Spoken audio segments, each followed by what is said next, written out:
O arrependimento, pra mim, é uma das piores sensações que você pode ter na sua vida. Porque, pessoalmente, eu sigo uma linha de pensamento que mesmo as coisas ruins e traumáticas que aconteceram na sua vida contribuíram para você ser o que é hoje. Você necessitou daquelas experiências para você se tornar uma pessoa melhor no futuro, uma pessoa mais safa, uma pessoa mais inteligente, que seja. Mas o arrependimento, pra mim, é muito grave, porque implica que se você pudesse, você voltaria no tempo para mudar aquela coisa que você fez ou que presenciou, enfim. E consequentemente essa coisa iria mudar toda a sua história, ia mudar toda a sua vida, né? O famoso efeito borboleta. Mas se tem uma coisa que você não vai se arrepender é de ouvir o Dante do passado. Olá, eu sou o Dante do passado e eu vim te trazer novidades que acompanharão o seu futuro. Porque você que está aí no seu computador, no seu PC, eu tenho certeza que você já pensou algo como: nossa senhora, tem como esse navegador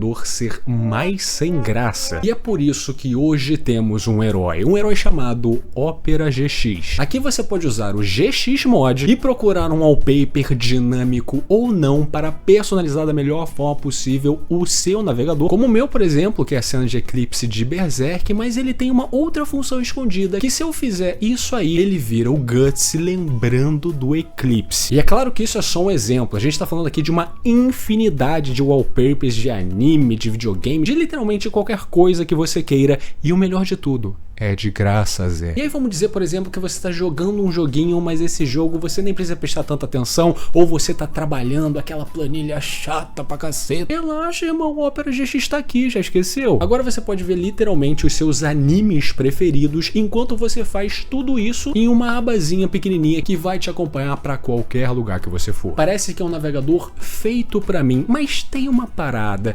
Acontece que o meu navegador antigo já tá tudo organizadinho, eu já tenho tudo lá bonitinho, cara. Eu não quero perder esse conforto. Irmão, se tem uma coisa que você não pode fazer é subestimar o Opera GX. Você vai na sua engrenagenzinha de configurações, abre lá e procura ali do ladinho sincronização. Você vai descer e vai achar a função importar marcadores e configurações e voa lá. Agora você pode importar todos os dados que você tinha no seu navegador velho para esse muito melhor. Ou seja, você não tem desculpa. Então clica no primeiro link da descrição ou no comentário fixado e garanta o Opera GX de graça e turbine seu computador e faça dele um verdadeiro fã de animes e mangás. E muitíssimo obrigado ao Opera GX por estar patrocinando esse vídeo. Voltando ao tema, pra mim, um dos personagens que melhor carrega esse sentimento do arrependimento e o que ele implica na sua vida, de realmente ver que se você tomasse um certo caminho, que se você não abandonasse certa coisa, a sua vida poderia ter sido muito melhor e você simplesmente vai morrer com essa sensação, afinal ninguém é capaz de voltar no tempo. E eu estou falando, é claro, de Toji Zenin, ou Toji Fushiguro de Jujutsu Kaisen. Vocês gostam bastante de Jujutsu Kaisen nesse canal, já tem uma playlist com alguns vídeos, inclusive o último vídeo que eu postei de Jujutsu Kaisen do Gojo já é um dos vídeos mais vistos desse canal, muito obrigado. E eu já tinha falado pra mim mesmo que eu iria fazer vídeos sobre essa trindade dos personagens de Jujutsu, que pra mim são os melhores personagens da obra, que é Satoru Gojo, Kento Nanami e Toji Fushiguro. E pra deixar claro, esse vídeo aqui conterá spoilers de Jujutsu Kaisen até a segunda temporada, né? Até o momento que o anime para. Nesse vídeo aqui eu não vou falar dos eventos do mangá e blá blá, eu vou me ater só ao anime, então esteja avisado. Antes de mais nada, o que é Jujutsu Kaisen? Como funciona esse universo? O que são esses tais feiticeiros? O universo que a gente conhece, Jujutsu Kaisen, se reduz muito à região do Japão. Uma região que é amplamente povoada pelas chamadas maldições, que são espíritos malignos que parasitam a nossa realidade, seja direta ou indiretamente, só que essas criaturas são invisíveis ao olho humano normal. E é por isso que, diante dessa ameaça, surgiram os feiticeiros Jujutsus ou os xamãs. Pessoas que conseguem ver esse outro lado da realidade, conseguem ver essas criaturas e dedicam suas vidas para acabar com elas e proteger a realidade das pessoas que nunca viram nada. Só que a grande pegadinha de Jujutsu Kaisen e a coisa coisa que fez ele ser um fenômeno é que, diferente dos outros Battle Shonens, né, dos famosos animes de lutinha, esse mundo não é representado como um mundo espiritual, com demônios, e os protagonistas vão lá, destroem esses demônios, são recompensados e glorificados por isso. O mundo de Jujutsu Kaisen e, sobretudo, a vida de um feiticeiro Jujutsu é representada de forma muito crua, até cruel. Aqui, esses feiticeiros, que são heróis na nossa perspectiva, eles nunca serão reconhecidos pelo seu trabalho e vão morrer, na maioria das vezes, bem cedo e de uma forma bem traumática. E ele não vai receber uma honraria, um obrigado de uma pessoa que ele salvou, afinal a pessoa nunca vai saber que ela foi salva, afinal ela não vê a ameaça. Mas a parte desse mundo que eu quero explorar aqui é a questão das famílias de feiticeiros. Como só alguns seres humanos nasceram com a habilidade de ver as maldições, ver os espíritos malignos, no passado essas pessoas se fecharam em famílias para manter a linhagem sanguínea e fazer com um número limitado de gente tradicional conseguisse ver essas criaturas e habitar esse mundo. E daí que surge vários clãs e famílias famosas desse mundo, como por exemplo o clã Zenin. A parada é, a gente está falando de um mundo que já é cru, já é cruel, e agora essas famílias que são condenadas a viver nessa aventura do dia a dia de lutar contra maldições, elas se tornam um produto do seu meio, um produto nihilista, digamos assim. Um grupo na qual vê um injusto todo dia e vê que poder é o que resume a força. Ou seja, pessoas desses clãs que nascem sem muita energia amaldiçoada, que não teriam muito jeito para levar nessa vida de feiticeiro Jujutsu, simplesmente são excluídas, marginalizadas e tratadas como lixo. E é daí que nasce Toji Zenin. Esse personagem nasceu em um dos clãs mais tradicionais do mundo da feitiçaria Jujutsu, chamado Clã Zenin, sendo que ele nasceu com algo chamado restrição celestial, fazendo com que o corpo dele não produzisse nenhuma energia amaldiçoada. Ou seja, nos olhos dos outros feiticeiros que valorizavam as pessoas terem energia amaldiçoada como feiticeiros fortes, viam naquele garoto um merdão do cacete, o que fez ele ser um excluído e marginalizado no seu próprio clã, e foi essa medida e tratamento com ele que fez ele ser um monstro. Afinal, ainda quando uma criança, ele era jogado em uma espécie de poço onde tinham várias criaturas amaldiçoadas, com uma espécie de punição por ele ser tão fraco. Isso fez com que ele tivesse que sobreviver, e a restrição celestial fazia ele ser um humano sem energia amaldiçoada, ao mesmo tempo que ele dava habilidades físicas muito maiores que o normal. E esse tratamento que o clã Zenin fez com ele, fez com que ele realmente despertasse suas habilidades das maiores maneiras possíveis. Então a gente vê a criação de um primata no mundo Jujutsu. É assim que ele é mencionado pelos outros feiticeiros. Um cara que não tem energia amaldiçoada nenhuma, ao mesmo tempo que é fisicamente absurdo. Porém, mentalmente, obviamente, ele é alguém que odeia esse mundo de feiticeiros. Esse mundo que condenou ele a ter que viver assim só por causa de uma particularidade. Ou seja, o clã Zenin é a razão do seu estresse, é a razão do seu trauma, é a razão dele ver o mundo de uma maneira tão pessimista. Então, se o clã Zenin é um produto do meio do mundo Jutsu, cru e cruel do jeito que é, Toji Zenin é um produto desse clã. Ele é o produto do meio. De qualquer maneira, em determinado momento do anime, nós vemos um arco de flashback que explica melhor a relação de Satoru Gojo com Suguru Geto e principalmente como Gojo adquiriu tanto poder, chamado de Inventário Oculto. E a trama principal desse arco é o seguinte: a entidade que mantém a barreira espiritual reduzida ao Japão, fazendo que as maldições não consigam ir para outros países, é um ser chamado Tengen. E então é dada uma missão específica para os maiores prodígios do mundo Jujutsu atual, que eram exatamente Gojo e Geto. A missão deles consistia em transportar uma garota até o Tengen, afinal ela era considerada o receptáculo perfeito para o Tengen, ou seja, a garota em si iria morrer, mas o corpo dela viraria o novo corpo de Tengen, fazendo com que ele conseguisse manter a barreira por mais tempo e mais forte, enfim. Sendo que, obviamente, existem várias organizações criminosas do mundo Jujutsu que querem que essa barreira vá pro caralho. Afinal, onde tem maldições esperando para ser caçadas e destruídas, também tem dinheiro. Além disso, também tem um grupo religioso que quer manter a forma do Tengen como ele é, não quer ver ele como uma menina, enfim, mó rolê do caralho. Mas em determinado momento desse arco, arco, a gente vê um cara falando: e que tal isso, Zenin? Como que esse assassinato do receptáculo de plasma estelar, no caso a garota, a Manai,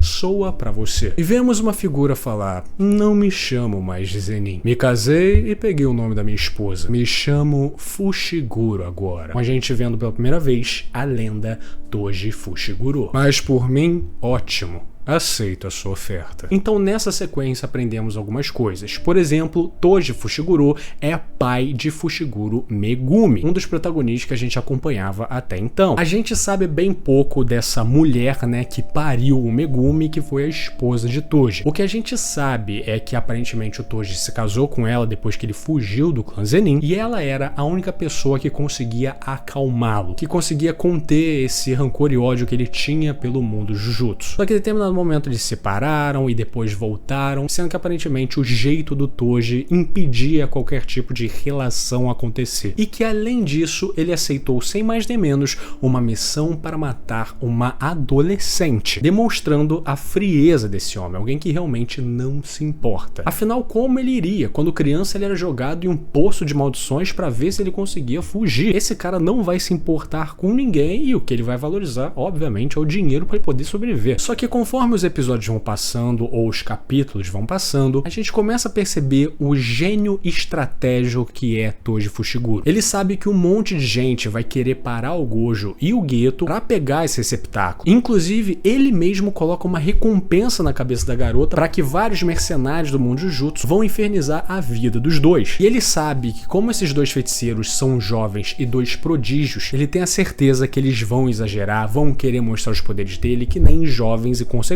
Então, quando ele é cobrado pelo seu associado ali, ele diz: a gente tá falando do rapaz da família Gojo aqui, eu não posso simplesmente chegar do nada e enfrentar ele. Vou usar os idiotas que compraram o papo da recompensa primeiro para desgastá-lo um pouco. E o homem diz para ele: bom, tudo bem então, estou contando com você, assassino de xamãs. A gente vendo que esse homem já tem uma reputação nesse meio, alguém que se dedica a matar feiticeiro Jujutsu. E de novo, dá pra culpar ele, o que o clã Zenin fez com esse caboclo, é óbvio que ele quer retribuir o inferno que ele viveu. Mas então o homem diz: lembrei, como o Megumi está? Aqui está a Megumi, mas na verdade é o Megumi, tá bom? E ele pergunta: quem é esse mesmo? Não se lembrando, ou pelo menos não querendo se lembrar, do próprio filho. Eu gosto muito da construção que Gyakutami fez com Toji nesses primeiros capítulos que ele aparece, porque ele já é apresentado como aquele vilão metódico, mas extremamente apático, um merdão do cacete. E eu acho que essa escolha é importante pra gente desassociar qualquer relação que exista pelo fato da gente já estar envolvido com o Megumi, torcer com ele como protagonista,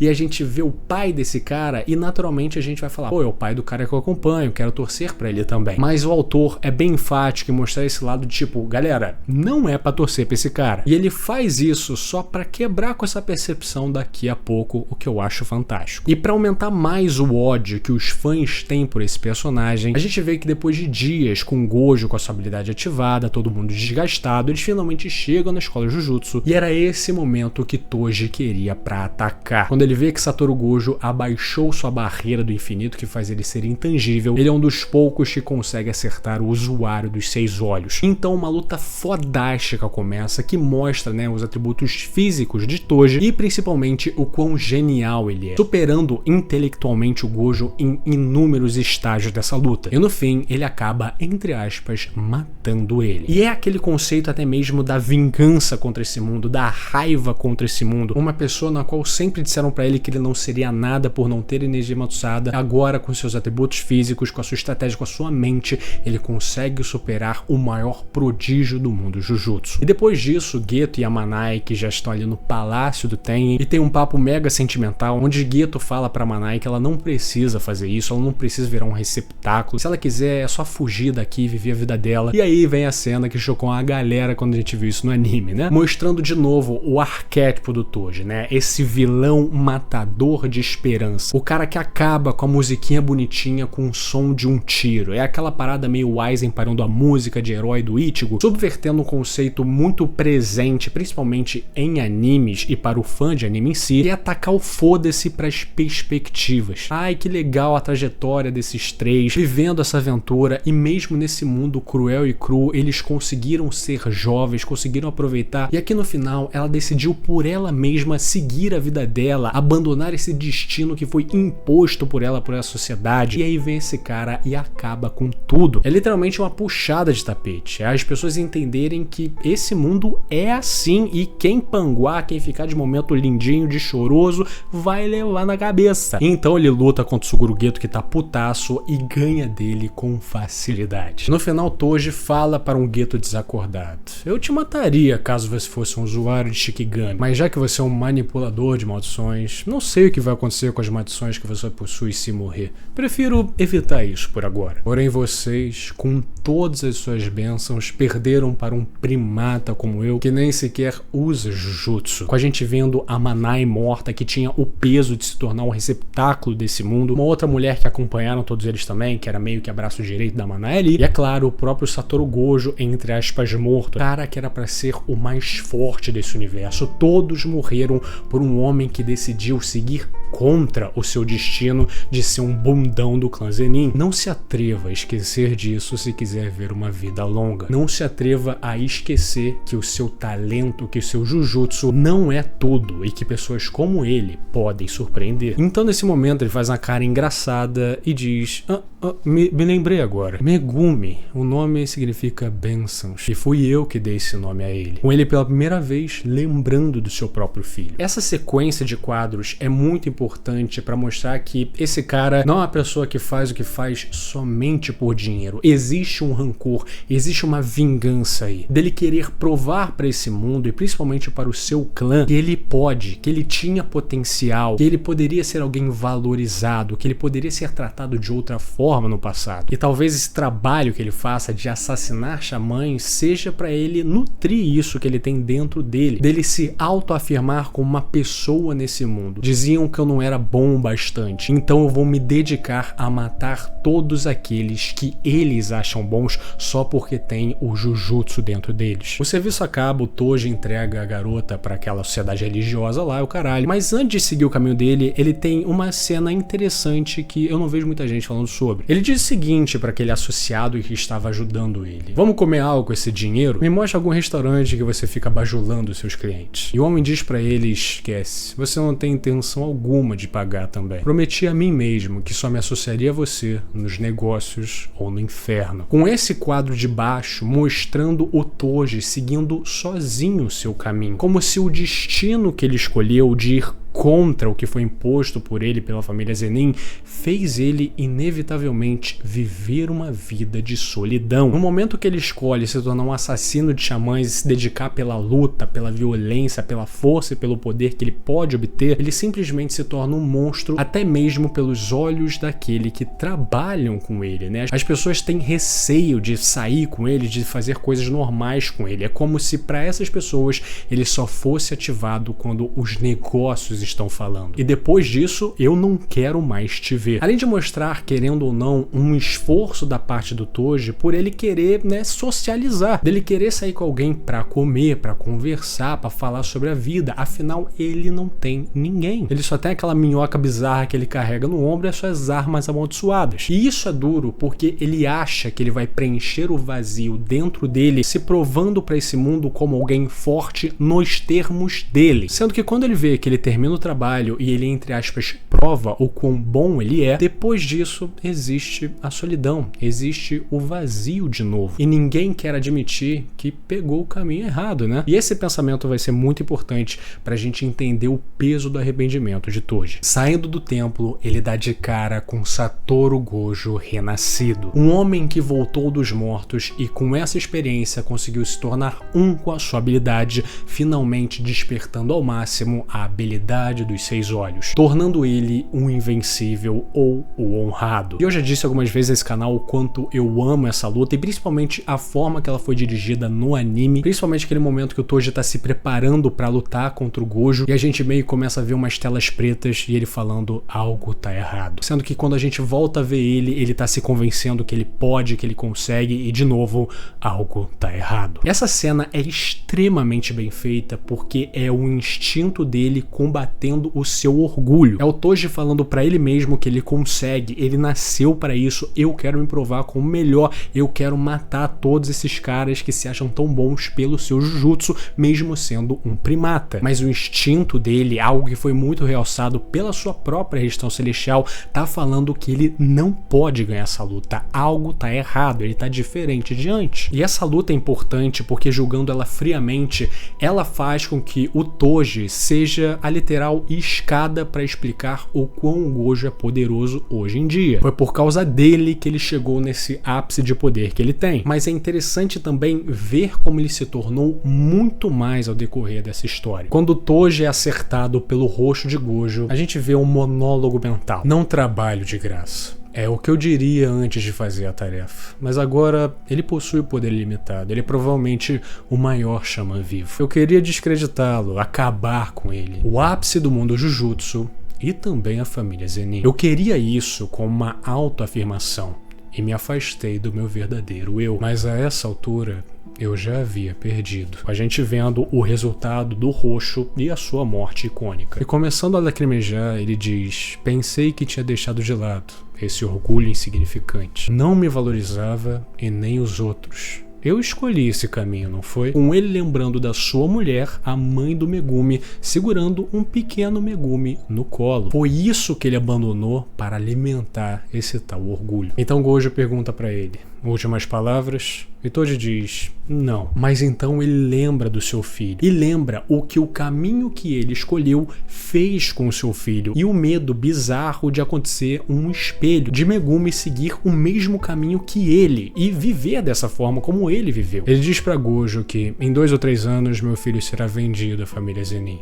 Faça como bem quiser. E essa cena final, além de excelente, sacramenta o peso do arrependimento de Toji, um homem que viveu como um guerreiro, só se importava com força e morreu em uma batalha. Mas é só no momento da morte, onde você vê várias imagens da sua vida nos seus olhos, né, o que dizem, ele lembra do preço de ter escolhido esse caminho. E ele percebe que essa busca de tentar ser alguém nesse mundo era sob a perspectiva das pessoas que simplesmente odiavam ele, ignoravam ele. E se ele se concentrasse em quem realmente ama ele, em quem quer ficar com ele, a vida dele teria sido completamente diferente. Como eu disse, o arrependimento é grave porque implica em você querer voltar no tempo e não perder aquele tempo perdido, de não ter cometido as mesmas bobagens. E é exatamente isso que o Toji faria. Mas no momento que ele percebe que essa é a realidade, ele tá morrendo e ele simplesmente não pode voltar no tempo, a única coisa que ele consegue fazer é tentar capturar alguma empatia do Gojo para que o filho dele não passe pelo mesmo que ele passou. É um momento muito forte, muito claro de arrependimento, ao mesmo tempo que uma rápida reação que faz ele falar: tá, eu aceitei que eu vou morrer, aceitei o caminho que eu escolhi, mas agora, por favor, faz algo em relação ao meu filho. Só esse arco de flashback aparece, na verdade só esse momento já sacramentaria Toji como um baita de personagem que tem muito a ensinar sobre esse mundo. Porém, ele consegue ser mais do que isso. Porque agora voltamos para o tempo atual e entramos no arco de Shibuya. Um momento na qual Suguru Geto, que na verdade é o Kenjaku utilizando o corpo do Geto, faz um plano para fechar Shibuya em um momento que ela estaria amplamente movimentada, para iniciar seu plano que tem como objetivo ressuscitar, refazer as maldições que nem era no Japão na era Heian, fazer com que o Japão ficasse basicamente impraticável e dominado pelas maldições. E nesse momento vemos que o Kenjaku recrutou algumas pessoas, inclusive algumas pessoas que foram afetadas pelo Satoru Gojo e pela forma que ele entrou no mundo Jujutsu e blá blá. E uma dessas pessoas é uma velhinha com o seu neto, na qual ela usa uma habilidade de fazer com que seu neto se transforme no Toji. No caso, ele vai ser ainda o neto dela, mas mas vai ter as habilidades físicas do Toji. Então a gente vê o retorno desse personagem icônico, mas no momento ele é apenas uma imitação, e ele já começa derrotando o Ino com facilidade, que é um feiticeiro jutsu amigo da galera. E nesse momento a avó fala pro seu neto que o Satoru Gojo ainda não tá por perto, então não é um problema. Então vai, desce e continua matando esses xamãs à torta e à direita. Então ele vira e fala: você acha que tá dando ordens pra quem? A velha não entende, afinal a técnica dela é simples. A minha regra é nunca invocar a informação da alma, para evitar esse exato pior caso possível. Ou seja, a técnica dela funciona de forma que a pessoa que ela faz renascer no corpo de outra pessoa nunca se apodere dessa pessoa. Mas Toji fala: bom, não sei muito bem o que tá rolando, mas meu corpo é especial.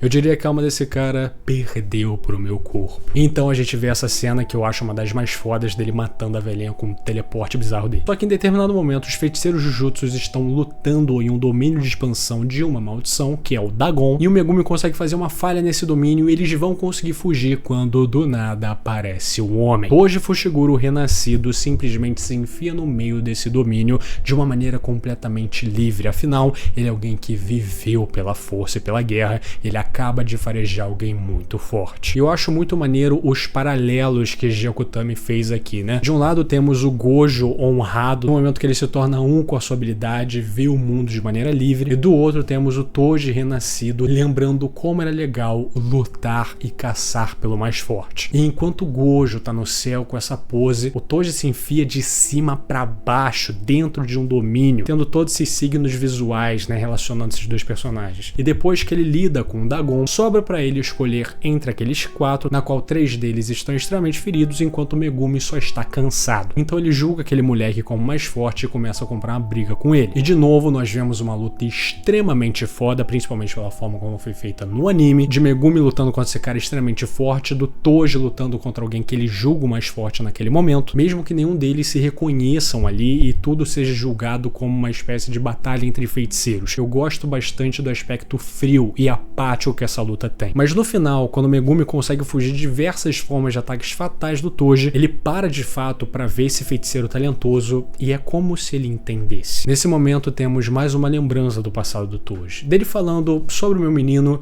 ele tem potencial. Se a técnica amaldiçoada dele se manifestar com 5 ou 6 anos, eu consigo entregar eles para vocês uma boa, mas isso vai depender do dinheiro, é claro. E vemos um mais jovem na Obito Zenin falando: eu espero 8 por uma técnica herdada, 7 sem ela, mostrando que quem vendeu o Megumi no passado foi literalmente o Toji. Vamos te dar 10 se ele tiver uma técnica herdada. E nesse momento Toji volta para sua vida normal, com esses olhos depressivos, não gostando do que ele acabou de fazer, mas esse é o preço pelo caminho que ele escolheu. E essa cena de novo é representativamente muito legal, porque aparece ele indo contra as outras pessoas, que é um signo para ele mostrar que essa é uma pessoa fugindo do seu destino, ao mesmo tempo que ele está escolhendo um caminho contra o senso comum e talvez um caminho que ele irá se arrepender. Cuida do Megumi, beleza? Esse lugar é inútil para alguém como eu, mas para ele, para alguém com potencial, vai ser um pouco melhor. Com ele achando que se o Megumi tiver uma técnica amaldiçoada, tiver energia,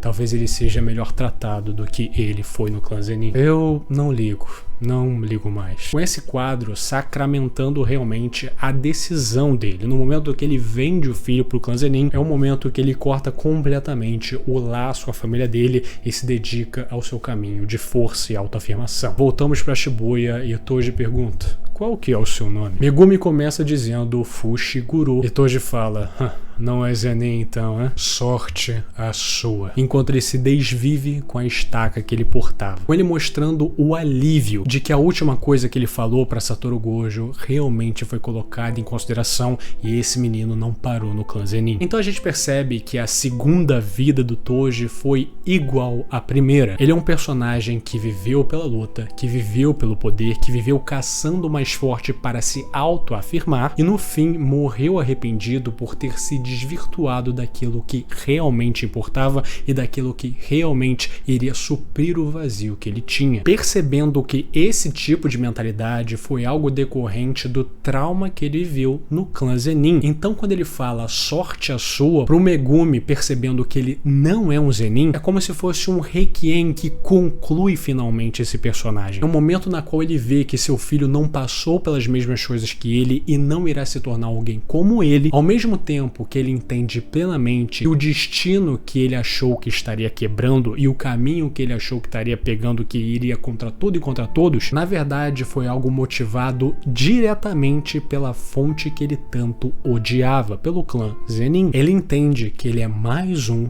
produto do meio. E um tempo atrás, Gyakutami lançou um fanbook de Jujutsu Kaisen falando sobre diversos personagens e respondendo algumas perguntas que os fãs tinham acerca desses personagens. Então, por exemplo, quando a gente vê aqui a ficha do Toji, a gente vê que a fonte do estresse dele é exatamente o clã Zenin. E uma pergunta específica que eu gostei bastante fala o seguinte: se o Toji não tivesse se desvivido em Shibuya, ele podia simplesmente continuar vivendo com essa vida ressuscitada? O Gyakutami fala que se ele não tivesse desvivido, provavelmente conseguiria se manter assim. Mas honestamente eu não sei o que iria acontecer, porque é como se fosse um bug. Primeiramente, o Toji não é alguém interessado nesse mundo. E pessoalmente eu acho que aquele Toji é somente algo com a informação do Toji. Então não é bem uma ressurreição. Eu acho interessante as informações desse fanbook porque é a visão do autor falando realmente que o Toji era alguém que não se interessava nesse mundo. Principalmente depois da sua primeira morte, onde ele entendeu que tudo que ele fazia era por causa do trauma que ele tinha. Então ele não é esse tipo de personagem que seria revivido e continuaria andando todo mundo, olha que maravilha. Ele criou uma história, teve um caminho, mas precisava ser concluído. Ele não queria viver nesse mundo de merda. E quando ele entende que não interessa o quão forte ele é,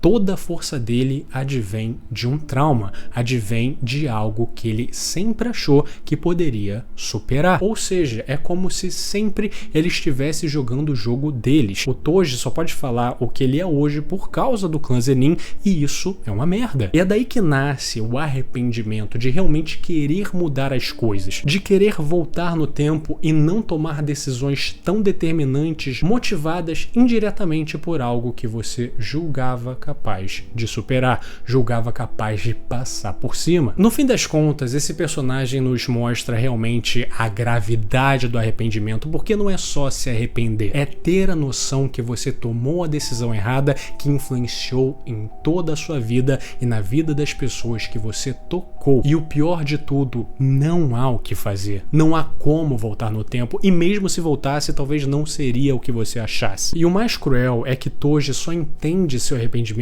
no momento que ele morre, no momento onde literalmente não tem mais o que fazer, não há como eu mudar de vida, não há como voltar atrás. E com a gente entendendo que os quadros que ele aparecia ali não se lembrando do Megumi, seu próprio filho, não é porque ele era só um babaca, é porque para aceitar o caminho que ele escolheu, ele tem que seletivamente esquecer daquilo que faria ele ficar. Se ele lembrasse toda hora do seu filho, o tempo que ele perdeu com ele, do abandono e o caralho, ele não conseguiria continuar no seu caminho de ser forte, matar um bando de gente para se autoafirmar. E é por isso que nos poucos momentos que ele lembra dessa vida antes dele morrer, são os momentos onde ele vê o fruto do seu caminho, o momento, por exemplo, que ele derrota o Geto e finalmente acaba o serviço dele, que seria o momento que afirmaria o caminho que ele tá trilhando, que ele tá certo nesse caminho. Ele tem uma lembrança aleatória do Megumi, como se fosse, cara, lembra do que importa, e isso não está te enchendo. Além da sua pseudo-ressurreição, que finalmente dá a conclusão dele com o seu filho, mas que não é um momento que tenta, reavaliar o Toji, fazer a gente ver ele com outros olhos. É um momento que Gyakutami permite Toji ser um pouco mais aliviado. E é meio impressionante ver o requinte que GG teve com essa pseudo-ressurreição, pra gente ver depois no mangá o que ele fez e ver que realmente ele perdeu um pouco o tato. De qualquer maneira, estamos falando aqui de um personagem bem complexo, e é até bem incrível o que conseguiram fazer com ele ele em tão pouco tempo de tela, dele ter tanto significado e um desenvolvimento tão legal, mesmo não representando tanto assim para a história. Afinal, ele é um personagem do passado e tem uma aparição circunstancial em um arco de Shibuya, fazendo dele mais um personagem que expressa o quanto esse mundo é cruel e cru e o quanto ele também pode surpreender. Se você chegou até aqui, meu muito obrigado. Lembre-se sempre, curta, comenta, compartilhe e se inscreva no canal, isso me ajuda demais. Se tiver pelo seu lado, dê uma hypada para ajudar o guri. Um agradecimento especial para Guilherme Paiva, Alisson Rodrigues, Guaxinim Gamer, Brunzarella, Rian Charles, Buruburu, Hugo, Guilherme Xavier, Arroz Cadelha, Vanilson Silva, Retroblade, Bigode Orei, Maria, Gustavo Onda, Matheus Santos, João Pedro, João Obin, Pedro Juqueira, Pedro Coedora PL, Rafa Branco Júnior, Gabriel Franco, João Vitor, Volknar, Yukaku Yomagishi, que odeia baixinhos, Renan Correia, Tico Minha, Paulo Vitor, Abroba, Benedito, Ibura, Davi Martins, Carlos Moreiro, Indialogável, Togers, Fábio Luiz, Victor Moser, Gian, Gustingel, Killworth, Gabriel Zardo, Frost, Chimboca Xota, Saki, Igor Viano, Ev, Giovanni Vaz, Guilherme Cruz, Jonas Fagundes, Madrugabi, Pedro Rodrigues, Killer, Matheus Sarraf, Feceu, Senhor Suíça, MZ Guido, Fiat Pô Todo Fudido, Entrou o Sabonete Buraco do Peru, Marcelo Gozer, Saulo Rodrigues, Ângela Cavalcante, Matheus Siqueiro, Meu Nome é Jorge, Guilherme Xavier, Amo Chutar 2.0, amigão, o nome não ficou melhor, Hulk Quebra-Cabeças, Prod Tauá, Gabriel Fraga, Timão Analítico, Goiaba 2202, Hipnos 11, Lobion, É Verdade, Devens, Karma e Ana Bica. Eles são os membros do canal, muitíssimo obrigado pelo seu apoio, vocês são fodas demais. E se você quiser ser que nesses paladinos do inferno de Dante, considere ser um membro também. É uma coquinha e uma cervejinha que você deixa de beber no mês, então assim, se tiver sobrando essa carteira, por favor, considere. Tchau, tchau!